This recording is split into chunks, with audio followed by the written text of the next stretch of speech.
Assalamualaikum warahmatullahi wabarakatuh. Perkenalkan saya Irmanita Safitri dengan NIM 2110851012 akan memaparkan temuan dari penelitian saya yang berjudul Problem Framing Uni Eropa dalam Penundaan Implementasi EU Regulation on Deforestation Free Products atau EUDR.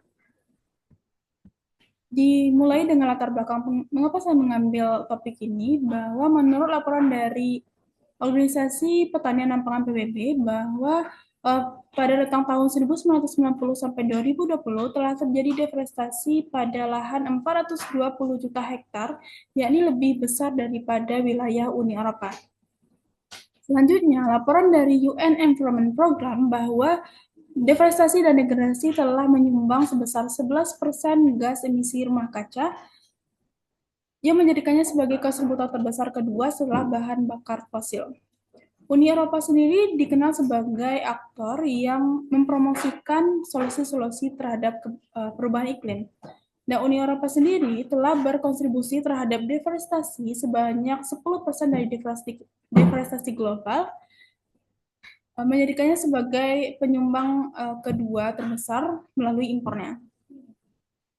Menjalankan peran sebagai leader of environmental issues, EU membuat sebuah regulasi yang disebut dengan EUDR di bawah skema European Green Deal yang resmi pada 29 Juni 2023 yang memberikan kesempatan kepada para perusahaan untuk mengimplementasikan ini pada rentang 18 bulan. Kemudian, regulasi ini resmi untuk ditunda pada 23 Desember 2024 dengan telah dipublikasikannya dalam The Official Journal of European Union. Dalam proses penundaan tersebut, para pengambil keputusan dalam internal Uni Eropa itu sendiri mengalami proses perdebatan yang panjang, baik dari Parlemen Eropa yang berdebat di antara spektrum partai sayap kanan dan sayap kiri, dan para menteri pertanian di bawah Dewan Uni Eropa, negara-negara anggota Uni Eropa, dan organisasi dan serta perusahaan di dalam Uni Eropa itu sendiri. Selanjutnya, rumusan masalah yang dibawakan oleh peneliti bahwa Uni Eropa telah lama berperan dalam agenda lingkungan global, sehingga dibentuknya EUDR ini sebagai regulasi unilateral yang bertujuan untuk mengurangi permintaan terhadap komoditas tertentu, menjadikan ini sebagai Uni Eropa yang berkomitmen terhadap solusi-solusi perubahan iklim. Oleh karena itu, penundaan implementasi regulasi ini menarik untuk diteliti lebih lanjut mengenai penyebab masuknya penundaan implementasi UDR ke dalam agenda politik Uni Eropa. Dari latar belakang dan rumusan masalah yang telah disajikan, maka timbullah pertanyaan penelitian, mengapa Uni Eropa melakukan penundaan implementasi EU Regulation on Deforestation Free Products atau EUDR. Adapun tujuan dari penelitian ini bertujuan untuk menjelaskan dan menganalisis penyebab atau dalam hal ini bagaimana problem framing diciptakan oleh Uni Eropa sehingga penundaan implementasi regulasi ini masuk ke dalam agenda politik. Penelitian ini juga menganalisis dengan melihat aktor-aktor tertentu dalam proses pengambilan keputusan dalam regulasi Uni Eropa. Adapun manfaat penelitian yang diharapkan secara teoritis dapat menambah wawasan dalam ilmu hubungan internasional, terkhususnya dalam hal pengambilan kebijakan luar negeri suatu aktor, khususnya aktor non-negara seperti Uni Eropa. Secara praktis, penelitian ini diharapkan untuk menjadi suatu sumber pertimbangan dalam bahan ajar akademisi dan pertimbangan bagi para pemangku kebijakan untuk memahami masuknya kebijakan dalam agenda politik EU yang dalam hal ini penundaan implementasi UDR. Studi pustaka digunakan oleh peneliti. Yang pertama itu Prospects and Challenge for the Policy Convergence between the EU and the China to address imported deforestation, transformation or MODSEM, the EU's deforestation for products regulation through a radical transformation lens, assessing policy approaches to halt deforestation in the EU agricultural supply chain, protecting foreign sources of interest, the EU's regulatory approach to the global deforestation, exploring the dynamic of policy change in the EU, security and defense policy entrepreneurs behind the strategic compass. Adapun untuk menganalisis isu ini, peneliti menggunakan kerangka konseptual yang disebut dengan the multiple streams approach. MSA adalah MSA awalnya adalah pemikiran dari seorang yang bernama John Kingdon yang digunakan untuk menganalisis kebijakan publik di Amerika Serikat. Namun, MSA ini berkembang menjadi suatu kerangka konseptual digunakan oleh scholars HI untuk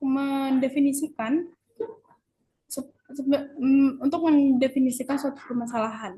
Salah satunya adalah Nicholas Zariadis. Nicholas Zariadis dalam artikelnya berjudul Multiple Streams Influence Policy menjadikan MSA untuk dianalisis dalam kebijakan luar negeri yang berfokus dalam proses pembuatan kebijakan dengan melihat penyebab keputusan dirumuskan dan masuk dalam agenda politik. Berbeda dengan analisis kebijakan luar negeri lainnya yang biasanya mengkategorikan kepada aktor rasional, MSA menolak pendekatan aktor rasional di mana ini berhubungan dengan salah satu asumsi dalam pendekatan ini, bahwa suatu kebijakan diambil karena terjadinya suatu tekanan sehingga suatu aktor tersebut tidak dapat mempertimbangkan biaya dan manfaat dalam membuat satu regulasi. Adapun elemen-elemen yang dalam MSA ini terdapat 5. Yang pertama itu masalah. Masalah memiliki unsur persepsi di mana setiap masalah tidak menjadi masalah oleh suatu aktor. Yang kedua itu politik, terdiri dari 3 sub-elemen. Yang pertama itu suasana nasional, kelompok penekan, pergantian anggota legislatif. Yang ketiga itu kebijakan, di mana terdapat perdebatan solusi di antara kebijakan luar negeri terhadap suatu permasalahan.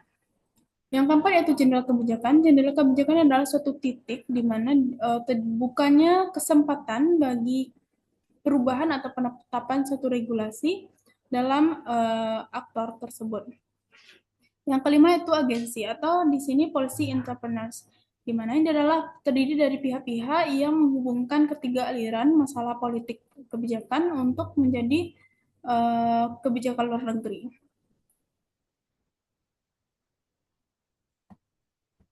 Ada metode penelitian yang digunakan oleh peneliti, pendekatan dan jenis penelitian. Pendekatan penelitian menggunakan kualitatif, jenis penelitian eksplanatif. Eksplanatif dalam hal ini peneliti menghubungkan antara sebab dan akibat untuk menjelaskan suatu fenomena. Dan batasan penelitian yang diambil ada 2023 sampai 2024. 2023 awal dari resminya regulasi ini, 2024 resminya ditunda regulasi UDR. Teknik pengumpulan data menggunakan studi kepustakaan di mana menggunakan data sekunder dari website Uni Eropa, website partai-partai, website negara anggota, dan organisasi. Unit dan tingkat analisis. Unit analisis isinya adalah Uni Eropa dalam penundaan UDR. Unit ekspansi adalah beberapa aktor yang telah ditentukan, yaitu institusi Uni Eropa, komisi yang terdiri dari komisi, parlemen, dan dewan Uni Eropa. Salah satu partai dalam Uni Eropa yaitu European People Parties, atau EPP, dan Jerman. Level analisis adalah kelompok negara-negara atau regional. Teknik analisis data digunakan adalah reduksi data, penyajian data, penarikan kesimpulan. Sistematika penelitian yang digunakan peneliti, yang pertama itu pendahuluan, yang kedua yaitu Uni Eropa dalam isu deforestasi dan degradasi, yang ketiga yaitu veteran Komisi Dewan Uni Eropa, Parlemen Eropa, EPP, dan Jerman dalam penundaan implementasi UDR, yang keempat yaitu problem framing Uni Eropa dalam penundaan implementasi UDR, yang kelima adalah penutup. Baiklah, masuk dalam bab kedua, di mana perlu adanya penyamaan persepsi terhadap definisi deforestasi dan degradasi yang sepanjang penelitian akan dijelaskan. Menurut dari definisi FAO, bahwa deforestasi adalah konversi hutan yang menjadi lahan lainnya, baik dilakukan oleh manusia atau tidak. Dalam hal ini bisa disebabkan oleh bencana alam dan lain sebagainya. Sedangkan degradasi hutan itu diasumsikan sebagai pengurangan tutupan kanopi atau jumlah kayu karena penebangan, kebakaran, dan peristiwa lainnya dengan syarat tutupan kanopi itu masih tetap di atas 10%. Sejarah Uni Eropa dalam deforestasi dan degradasi.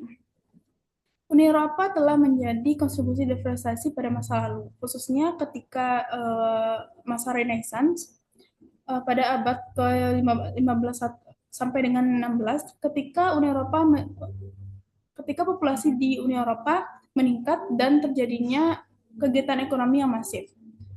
Salah satu titik yang menjadi eh, salah satu titik yang menjadi deforestasi masif di Uni Eropa adalah revolusi industri pada sekitar abad ke-18 dan pada akhir abad ke-19 atau pertengahan.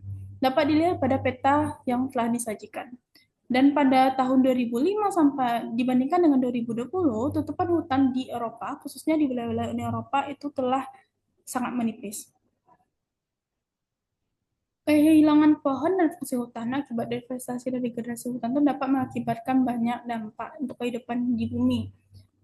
Masalah ini dapat menimbulkan efek domino pada setiap sektor kehidupan manusia, baik itu sosial, ekonomi, politik, ekosistem, alam, dan kerusakan lingkungan. Hingga pada akhirnya, masalah ini dibahas pada forum antar pemerintah PBB tentang hutan, yang menyatakan bahwa masalah deforestasi tidak dapat diselesaikan hanya dalam sektor kehutanan saja. Deforestasi telah menjadi bagian dari kajian akademis dengan melihat bahwa kegagalan kebijakan adalah faktor pendorong deforestasi hutan tropis. Regulasi Uni Eropa dalam deforestasi. Dalam berkontribusi pemilihan hutan dari deforestasi, khususnya Uni Eropa memiliki 5 prioritas. Yang pertama, mengurangi jejak konsumsi Uni Eropa yang bebas deforestasi. Yang kedua, bekerjasama dengan negara-negara produser. Yang ketiga, memperkuat kerjasama internasional untuk menghentikan deforestasi dan degradasi hutan serta mendorong restorasi hutan. Yang keempat, mengalihkan pembiayaan untuk mendukung praktik penggunaan lahan yang lebih berkelanjutan. Yang kelima, mendukung ketersediaan dan kualitas informasi mengenai hutan dan rantai pasokan komoditas. Untuk hal mencapai prioritas tersebut, maka Uni Eropa membentuk suatu regulasi dalam menuntas deforestasi. Salah satunya the EU Forest Law Enforcement Governance and Trade atau FLEGT Action Plan, yaitu dia mengatur impor kayu ilegal ke dalam pasar Uni Eropa, manajemen hutan berkelanjutan skala internasional dengan mekanisme Voluntary Partnership Agreement, di mana ini adalah kesetujuan dari negara produsen dan EU yang berbentuk bilateral agreement. Yang kedua yaitu EU Timber Regulation (EUDR), melengkapi regulasi sebelumnya mengenai penebangan kayu ilegal, mengatasi penebangan liar dan perdagangan kayu yang dipanen secara ilegal, khususnya di Uni Eropa. Ini menggunakan mekanisme due diligence statement yang lebih kompleks daripada voluntary partnership agreement. Selanjutnya, untuk melengkapi atau mengganti lebih baik dari regulasi-regulasi sebelumnya, Uni Eropa membentuk sebuah regulasi yang disebut dengan EUDR. EUDR ini memiliki beberapa sebutan yang berbeda-beda. Akronim EUDR itu dapat merujuk pada Regulation on Deforestation Free Products, the Regulation Deforestation Regulation, lalu Regulation 2023-1115. Berarti yang sama yakni regulasi dalam mengatasi deforestasi dan degradasi hutan. UDR ini pertama kali diinisiasi pada 2019 dalam Commission Communication on Stepping Up EU Actions to Protect Regulations the World Forest. Peraturan ini tuh melampirkan 7 komunitas yang diatur, yakni ternak atau cattle, kokoa, kopi, minyak kelapa sawit, kedelai, karet, dan kayu, serta produk turunannya yang terafiliasi dengan kegiatan deforestasi dan degradasi hutan. Secara resmi, UDR itu telah mengajukan proposal pada tanggal 19 November 2021 oleh Komisi Eropa, dan pada 16 Mei 2023 persetujuan akhir didapatkan dari Dewan Uni Eropa dan dipublikasikan dalam Official Journal of European Union pada 9 Juni 2023. Berlaku 20 hari setelah publikasi pada 29 Juni 2023. Kemudian penundaan UDR itu diinisiasi oleh proposal yang diajukan oleh Komisi Eropa pada 2 Oktober 2024 dan pada 16 Oktober 2024 disetujui oleh Dewan Uni Eropa pada pembacaan pertama dan 14 November 2024 oleh Parlemen Eropa pada pembacaan pertama juga. Pada 5 Desember dilakukan trilog untuk menyamakan pandangan dari per institusi, Komisi, Parlemen, dan Dewan Uni Eropa untuk dari perdebatan yang telah dilakukan. Nah, pada Desember 2024 resmi untuk ditunda. Dalam pasal-pasal Uni Eropa itu sendiri terdapat pendefinisian dari istilah-istilah yang digunakan dalam UDR. Yang pertama itu pasal 2 ayat 1 mendefinisikan komoditas relevan, artinya kettle, kokoa, kopi, minyak kelapa sawit, kedelai, dan kayu. Beberapa definisi lainnya dapat terlampir pada PPT ini. Lalu UDR menggunakan seperti halnya UTR dalam mekanisme kepatuhannya, yaitu menggunakan due diligence statement yang menggolongkan kepada aktornya, itu operator dan pedagang, dalam mematuhi UDR. Operator dalam UDR itu harus menyimpan catatan pernyataan uji tuntas selama 5 tahun sejak tanggal pernyataan tersebut diserahkan pada pihak berwenang.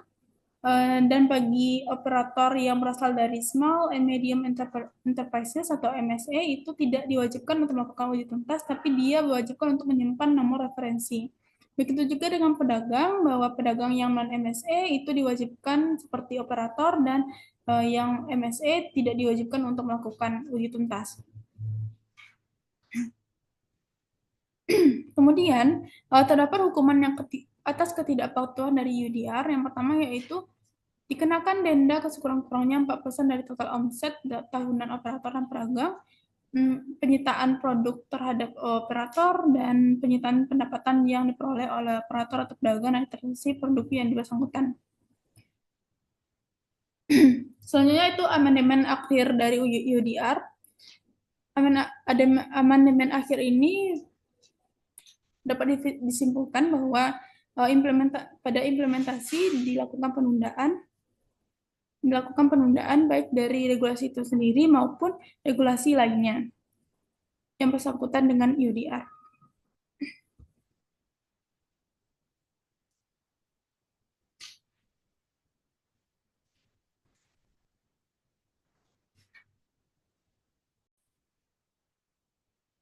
Selanjutnya, pada bab kedua akan melihat peran dari institusi perumasan kebijakan Uni Eropa, European People Party, dan Jerman dalam penundaan UDR. Pada awal 2024, terjadi gelombang protes pada sektor pertanian dan berbagai kota di Eropa. Di sisi lain, menjelang implementasi UDR pada akhir 2024, sektor industri dan negara-negara mitra dagang Uni Eropa juga ikut menyuarakan kekhawatiran atas dampak yang akan ditimbulkan. Sehingga kondisi ini menimbulkan kompleksitas politik yang menekankan institusi pembuat kebijakan di Uni Eropa untuk meninjau kembali regulasi yang akan berlaku. Peneliti akan memaparkan proses pembuatan keputusan dalam institusi perumusan kebijakan Uni Eropa dan aktor negara seperti Jerman dan mendorong penundaan UDR ke dalam agenda politik Uni Eropa. Yang pertama yaitu Komisi Eropa. Komisi Eropa bertanggung jawab untuk menyusun proposal, dan ketika regulasi tersebut telah diimplementasi, Komisi Eropa berkewajiban untuk mengawasi berjalannya regulasi itu sendiri. Setelah Komisi merilis proposal penundaan UDR pada 2 Oktober 2024, hal ini menimbulkan perdebatan khususnya dalam komisi itu sendiri.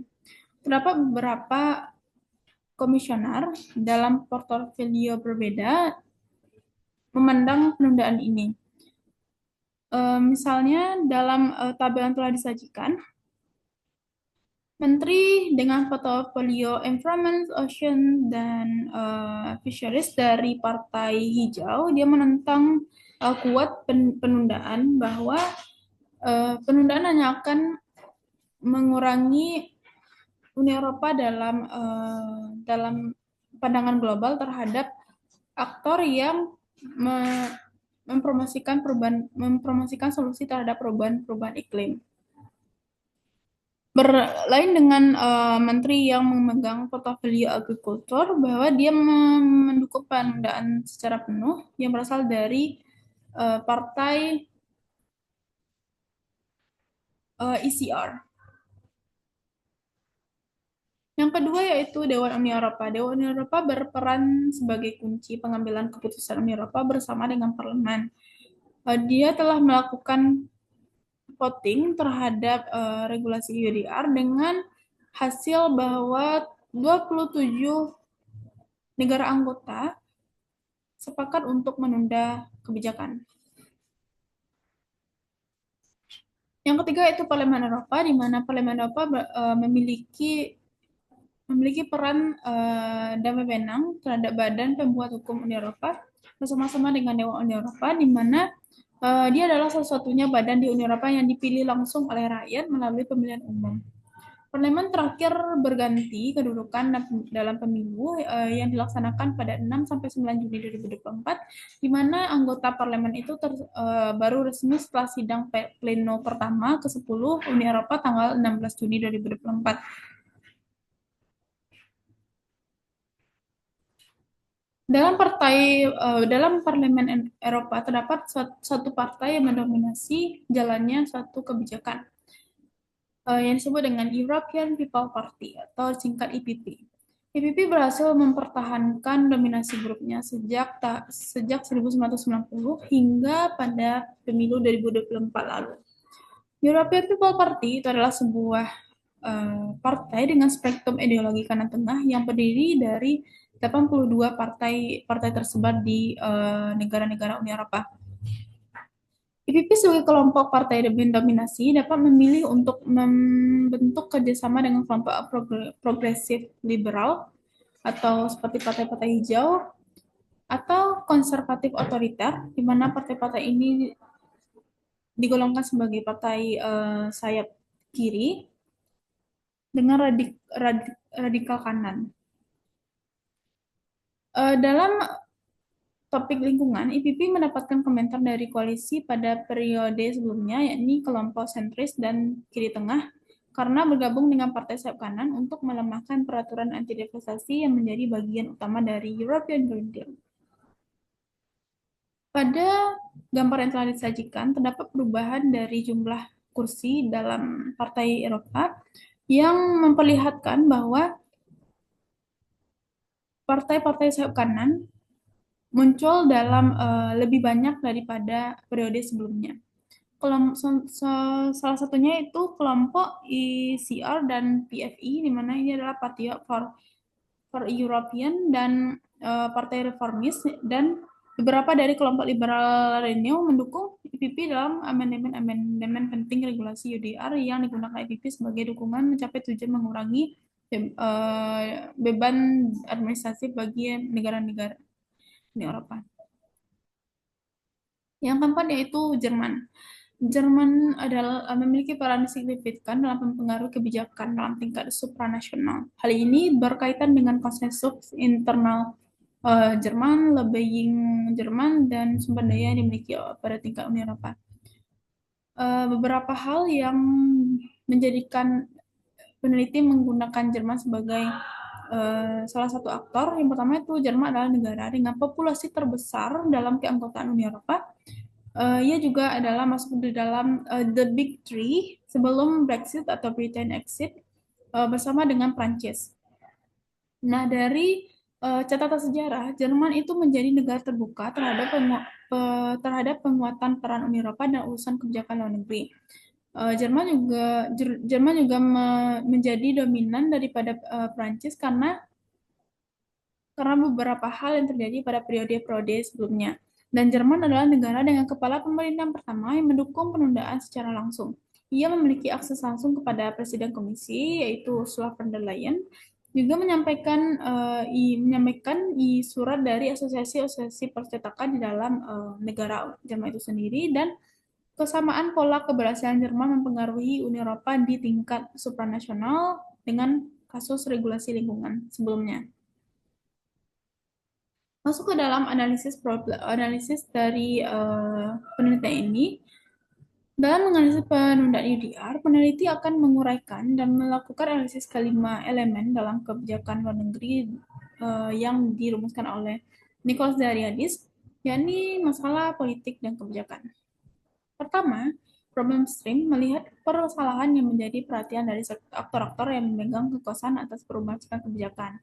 Yang kedua, pada political stream yang dianalisis melalui suasana secara keseluruhan dan umum di Uni Eropa, tekanan dari kelompok kepentingan dan melihat pengaruh pergantian anggota legislatif dalam lingkup Uni Eropa. Ketiga, policy stream, yakni perdebatan atas solusi masalah antar elit kebijakan luar negeri tentang solusi yang tersedia. Yang keempat yaitu policy window, yakni momentum terbukanya peluang kebijakan yang dirumuskan akibat interaksi dari tiga aliran tersebut. Yang terakhir yaitu policy internal, aktor-aktor kunci dalam perumusan kebijakan. Yang pertama itu problem dalam UDR. Menurut Komisi Eropa, Komisi Eropa memandang bahwa implementasi UDR sebagai masalah karena tidak selaras dengan prioritas Ursula di periode jabatan barunya pada 2024 sampai 2029. Komisi melihat UDR sebagai syarat administrasi yang rumit, dianggap tidak ramah terhadap bisnis, terutama bisnis kecil di pasar Uni Eropa, dan berdampak pada daya saing sektor bisnis di Eropa. Bagi Dewan Uni Eropa, regulasi ini menekankan bahwa beban administratif dengan risiko sanksi yang berat membebani negara-negara Uni Eropa dalam sektor pertanian dan kehutanan. Dampak yang lebih besar adalah terganggunya ekonomi dalam Uni Eropa sehingga diharuskan adanya perbaikan khususnya dalam sistem dan kategorisasi yang proporsional bagi negara-negara Uni Eropa yang bukan wilayah dengan devastasi dibandingkan dengan negara-negara ketiga yang menjadi wilayah penyumbang devastasi besar. Yang ketiga, menurut Parlemen Eropa, bahwa masalah yang diframing oleh Parlemen Eropa adalah beban administratif mengganggu rantai pasokan dan membebani para perusahaan kecil, baik di dalam maupun di luar Uni Eropa. Permasalahan ini bertentangan dengan visi yang harus diwujudkan oleh Parlemen, yaitu mengurangi birokrasi. Yang keempat, Jerman memframing permasalahan negara melalui konselornya dari upaya-upaya lobby asosiasi yang mendesak penundaan implementasi UDR. Permasalahan yang dirasakan oleh Jerman adalah adanya kekhawatiran terhadap rantai pasokan dan pentingnya keberlangsungan media cetak lokal di dalam Jerman. Elemen yang kedua yaitu policy dalam UDR. Yang pertama, menurut Komisi, penundaan implementasi UDR diperuntukkan untuk mencapai janji dan prioritas yang telah diarahkan oleh Presiden Komisi Eropa, Ursula von der Leyen, kepada para komisioner. Untuk mencapai prioritas yaitu mengurangi 25% dan 35% bagi bisnis kecil. Menurut Dewan Uni Eropa, solusi yang ditawarkan yaitu dengan adanya beban yang lebih besar dan nilai kerugian negara-negara Uni Eropa yang lebih besar, regulasi harus menyasar wilayah-wilayah yang menyumbang devastasi, bukan seharusnya melibatkan Uni Eropa yang terjadi restorasi hutan. Sehingga penunda implementasi adalah solusi terbaik untuk saat ini. Tetapi dibutuhkan keberlanjutan untuk melakukan penyederhanaan regulasi guna mengurangi beban administratif khususnya bagi negara-negara pada tingkat devastasi yang rendah atau tidak ada.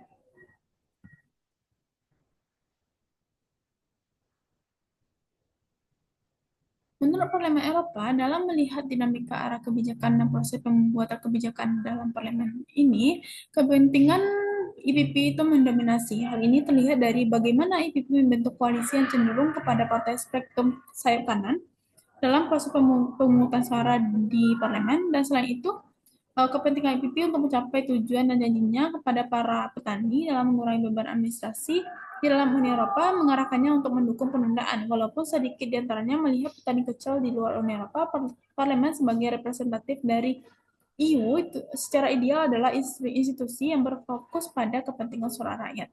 Yang keempat yaitu Jerman.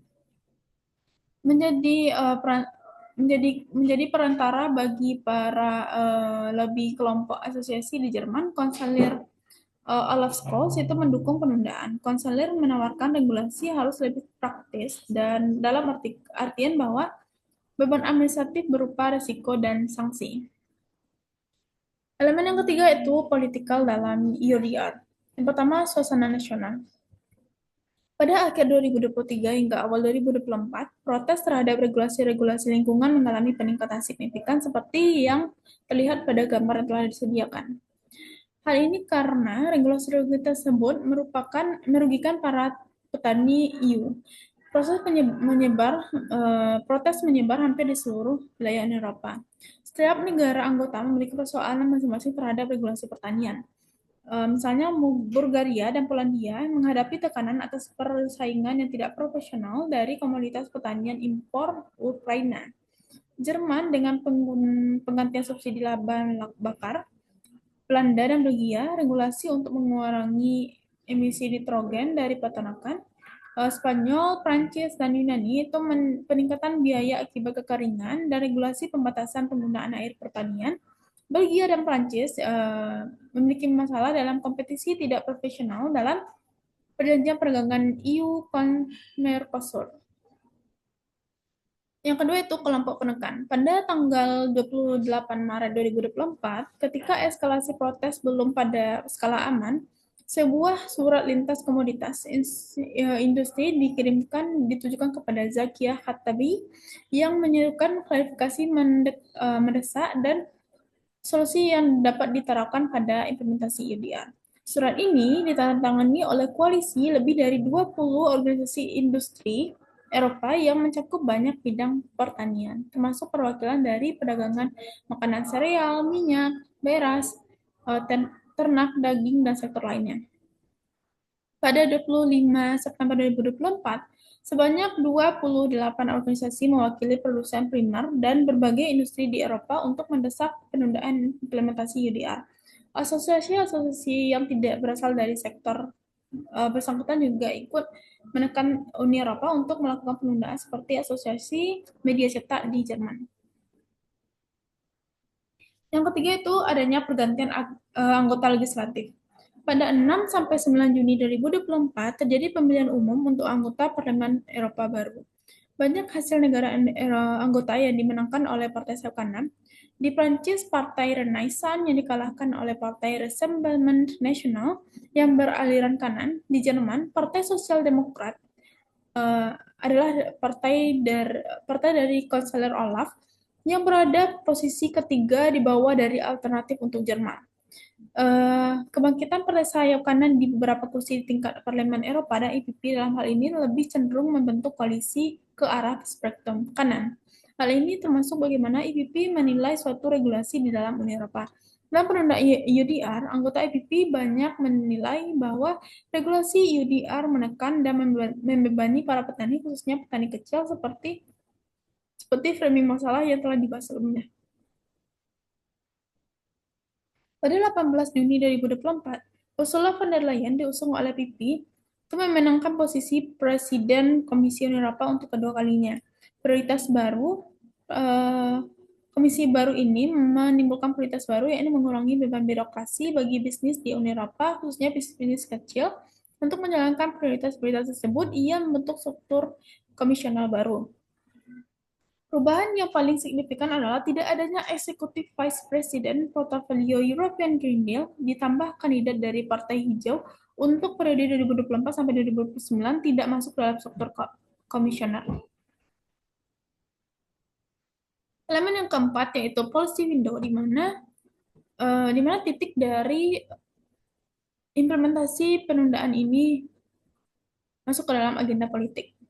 Ketiga aliran, problem, policy, political, ini saling berinteraksi dalam mendorong terbentuknya regulasi. Namun, elemen politik khususnya dengan banyaknya protes yang terjadi dan momentum pemilihan Parlemen Eropa yang mengubah struktur dan aktor individu di dalam institusi yang dipengaruhi dengan adanya pemilu ini membuka pintu perubahan bagi regulasi UDR. Lebih lanjut, ketika terjadinya peningkatan tekanan internal, EPP berdiri sebagai pemenang Parlemen Eropa sekaligus partai dominan memposisikan dirinya berada di pihak petani, mengarahkan keputusan dengan membentuk koalisi partai di dalam parlemen. Elemen yang kelima itu policy entrepreneurs. Secara khusus, mereka tidak sekedar mendukung solusi, tetapi juga sebagai pialang kekuasaan, penggerak koalisi, dan manipulator preferensi masalah yang berusaha mengubah kebijakan regulasi anti deforestasi. Untuk mencapai tujuan, mereka menggunakan sumber daya yang dimiliki seperti koneksi, kekuasaan, dan lainnya pada waktu yang tepat secara politik.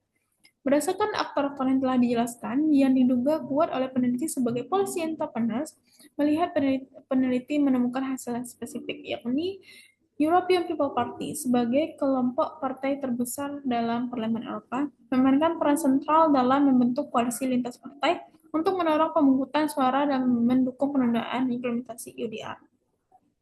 Semua dilakukan pada waktu yang tepat, yakni ketika terjadinya peningkatan protes di antara para petani dan kelompok-kelompok yang terdampak meningkat, diikuti dengan adanya pemilu Parlemen Eropa serta dukungan publik yang besar.